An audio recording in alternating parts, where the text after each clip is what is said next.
I'm sure you now understand the urgency of why we brought you here, Ms. Okilo. Captain Okilo, are you trying to thank me for not resisting?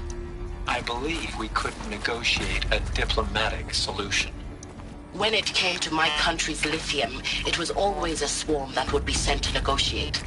Metallurgic International, U.S. Robot Command. The markings changed, but the robots were the same. You have had considerable experience in human-robot conflict. Yes, and I've got the prosthetic limbs to show it. Yet I continue to face this horror, even though the challenge was great. Cyber warfare. I thought Zero Dawn would be a Manhattan project to generate the deactivation codes. With the resources I had, I estimated code breaking to be a hopeless endeavor. I was almost looking forward to being proved wrong. Unfortunately, your estimation was correct. As your General Hera said. So then, you did not bring me here to commiserate. What is left?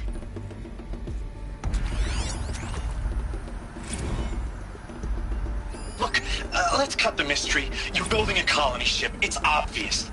And it's not gonna fly. I mean, literally. Remember the Odyssey? That multinational heap of space junk that's been in graveyard orbit since '57?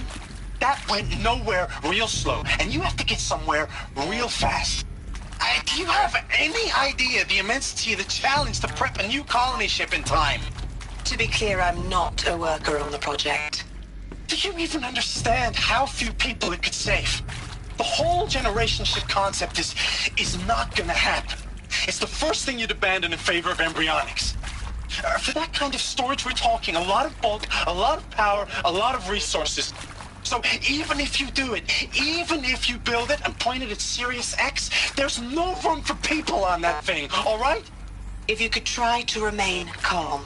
You people are crazy if you think you're getting off this rock. No one's getting off. Medical.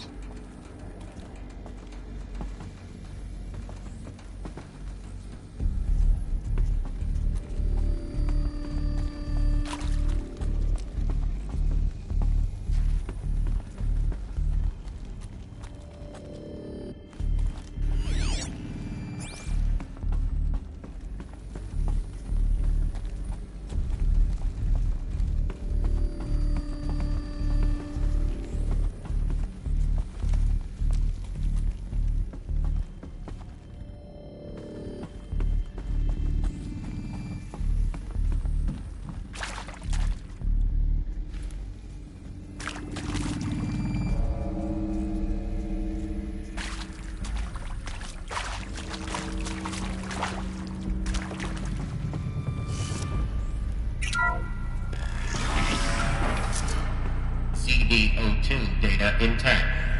Initiating playback. Elizabeth Sobek. You've heard the bad news, and it's all true. The Pharaoh Plague is devouring the biosphere. Life itself will cease to exist. But does that have to be the end? What if we could give life a future? What if we could build a kind of seed from which, on a dead planet, life could blossom anew? This is the aim, the hope, of Project Zero Dawn. To create a super-intelligent, fully automated terraforming system and bring life back from lifelessness. What would such a system require? At its core, it would need a true AI, fully capable of making the trillions of decisions necessary to reconstitute the biosphere. An immortal guardian, devoted to the reflourishing of life. We call it Gaia. Mother Nature as an AI. But that's just the core of the system.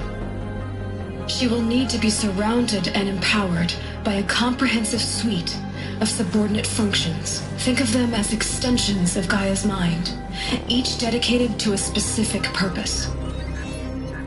Now, these aren't AIs, but make no mistake, each presents an engineering challenge more profound than anything the human species has ever before attempted.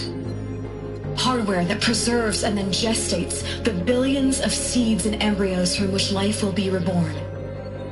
The construction of underground facilities to hold it all. And that's just the start. We don't have to build the entire system. The beauty of a fully automated terraforming system is that it can build itself. Now, over the days to come, you'll learn how all these functions, all these pieces that you'll be working on, fit together. How we'll race the clock to execute our harvest initiatives, write the software, build the tech and the facilities. How we'll lock it down and seal it up before the inevitable occurs. But even more important, you'll know how it doesn't end here. How Gaia will generate those deactivation codes General Harris talked about, and build the transmission arrays to broadcast them, shutting down the Pharaoh robots for good. How Gaia will not just build, but imagine any conceivable robot it needs to do its work across centuries. From detoxifying the Earth's ravaged atmosphere and poisoned seas, to the regreening of the Earth from cryopreserved seed stalks, to rewilding the Earth with animal life. And then, when all that is done, how a new generation of human beings, spawned at cradle facilities around the globe, will partake of Apollo, the vast archive of human knowledge and cultural achievement from which they will learn of us, our world. And most important, how not to repeat our mistakes. It's not an impossible dream. It is within our grasp if we work tirelessly and stop at nothing to achieve it. We can't stop life from ending. But if you will help me, help Gaia, we can give it a future. Join me and help make that future real.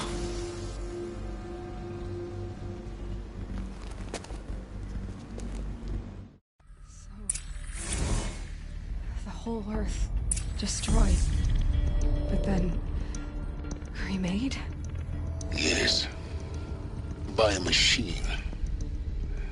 A machine of creation.